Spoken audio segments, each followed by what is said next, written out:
Jadi dari sini itu bentuk huruf Y, Iya. ketemu huruf Y. Di situ aku sempat bilang ke dia, aku pegang tangannya. Dia sempat gini juga. Aku sempat responnya, dia hidup nggak ya gitu kan? Kok bisa gini gitu. Baru aku bilang, Dek, kita kerjasama ya, kakak mandiin kamu. Nah, biar kamu bersih, aku bilang gitu. Disitulah mulai pelan-pelan, mulai gosok badannya, sambil kuperhatikan badannya. Gosok.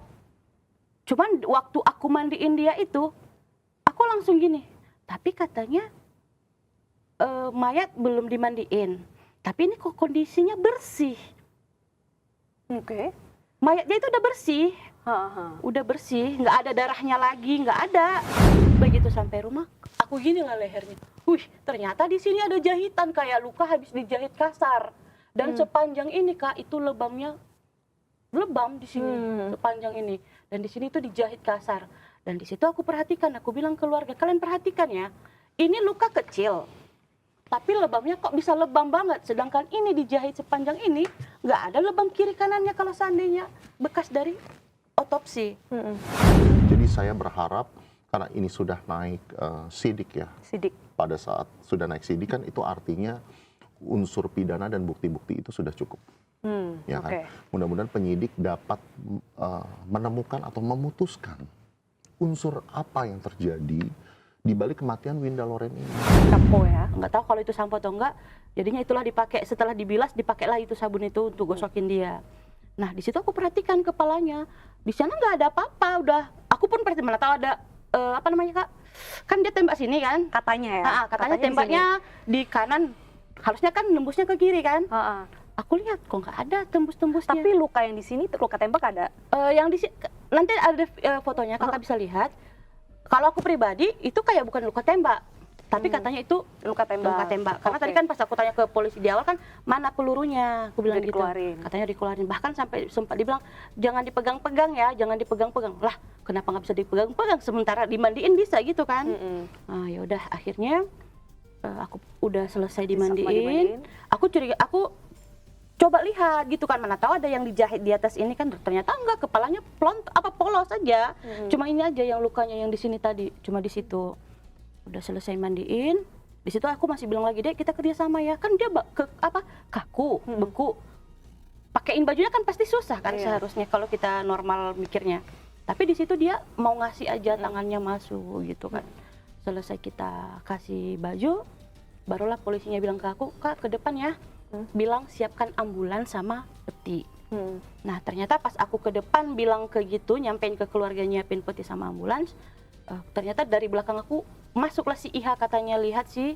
Iya, masuk nyelonong gitu. Masuk dia, tapi dalam posisi katanya ya, cuman aku nggak tahu. Katanya dia datang sama anak-anak dengan posisi di borgol, katanya datang melihat jenazah. Cuman aku nggak tahu di situ karena aku ke depan kan nyiapin Ambulans.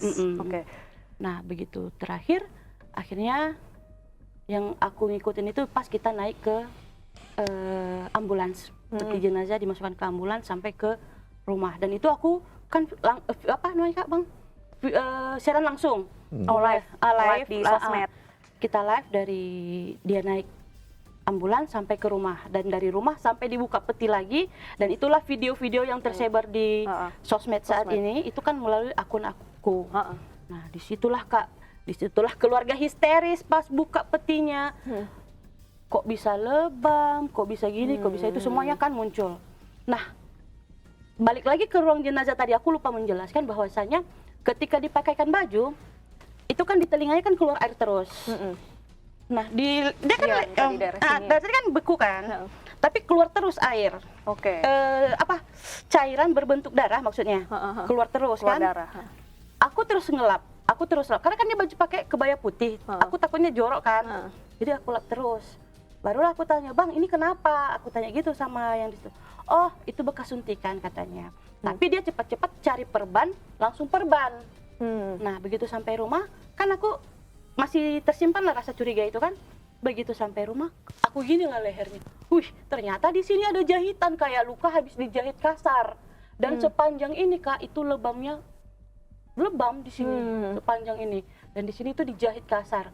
Dan di situ aku perhatikan, aku bilang keluarga, kalian perhatikan ya, ini luka kecil. tapi lebamnya kok bisa lebam banget, sedangkan ini dijahit sepanjang ini nggak ada lebam kiri kanannya kalau seandainya bekas dari otopsi. Ini kecil kali, tapi lebamnya sepanjang ini. Oke. Sedangkan luka otopsi ini nggak ada muncul lebam, nggak muncul merah-merah gitu. Tapi ngomongin soal otopsi, Bang Vino, apakah otopsi ini sudah ada persetujuan dari pihak keluarga? Karena kalau setahu saya otopsi itu kan harus dari pihak keluarga langsung kan? Jadi begini, oke, kejadian meninggalnya Winda Loren ini terjadi pada tanggal 2 Agustus di perumahan Bumi Asri. Nah, pada saat itu dari Satreskrim Polrestabes Medan itu yang datang ke TKP. Nah, tugas dari pihak kepolisian apabila menemukan TKP, dugaan adanya unsur tindak pidana, tugas dari pihak kepolisian itu adalah membuat laporan yang dilakukan oleh anggota. Itu namanya laporan tipe A, tipe alfa. Oke. Nah, lalu setelah Satreskrim Polrestabes Medan membuat laporan tipe A tersebut, dilakukan otopsi sepihak ya. Oke, berarti otopsinya sepihak. Iya, sepihak tanpa sepengetahuan keluarga. Nah, jadi pada awalnya ini Deta, pihak keluarga ini awalnya menerima kenyataan bahwa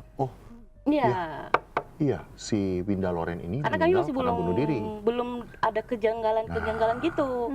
Tapi seiring kejadian di rumah itu ya memicu kita lah pertanyaan terus. Jadi laporan otopsi yang dilakukan oleh pihak instansi pada saat itu adalah tanpa sepengetahuan keluarga.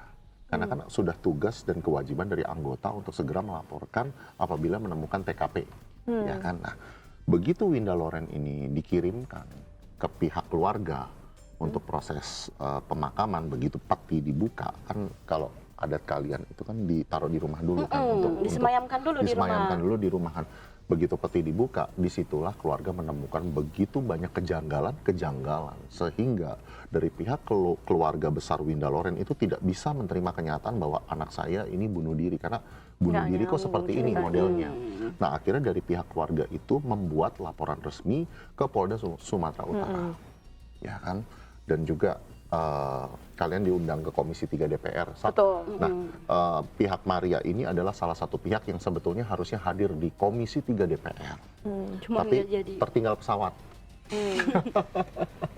Jadi ini memang sudah berkat buat kita semua, kamu menjadi narasumber kita ya. Nah, lalu setelah pihak keluarga membuat laporan tanggal 6 Agustus ya, 6 Agustus itu adalah laporan tipe B atau tipe Bravo. Karena dibuat oleh anggota keluarga dan dilaporkan pada saat itu oleh ayah dari almarhum. Ya. Jadi ayah yang melaporkan. Setelah dipanggil ke Komisi 3 DPR untuk mendapatkan atensi dan audiensi, akhirnya laporan tersebut dari Polda Sumatera Utara itu dilimpahkan kembali ke Polrestabes Medan, tapi dengan supervisi yang sangat ketat dari Polda Sumatera Utara. Jadi saya berharap karena ini sudah naik sidik ya. Pada saat sudah naik sidik kan itu artinya unsur pidana dan bukti-bukti itu sudah cukup.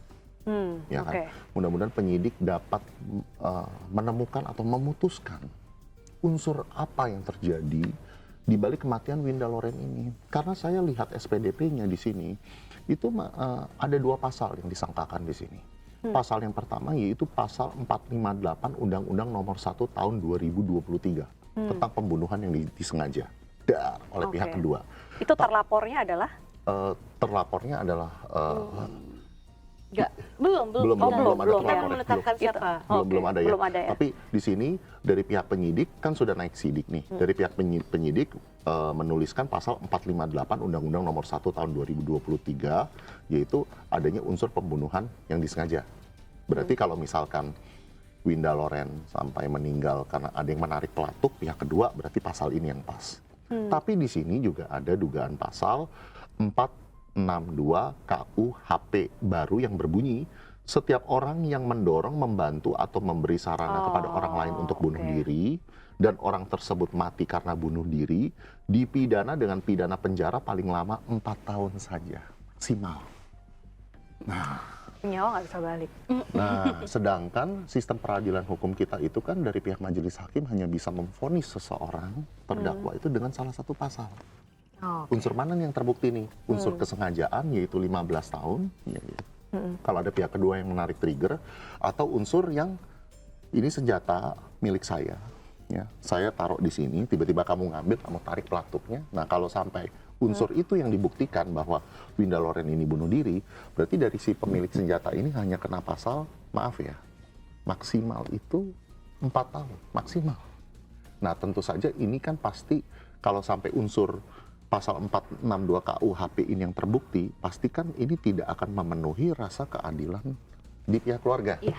Pihak keluarga pasti tidak akan menerima. Jadi ini sebetulnya tantangan untuk penyidik untuk menentukan unsur apa yang sebetulnya lebih kuat terjadi dalam hal ini. Oke. Gak sempat baca? Dengerin aja.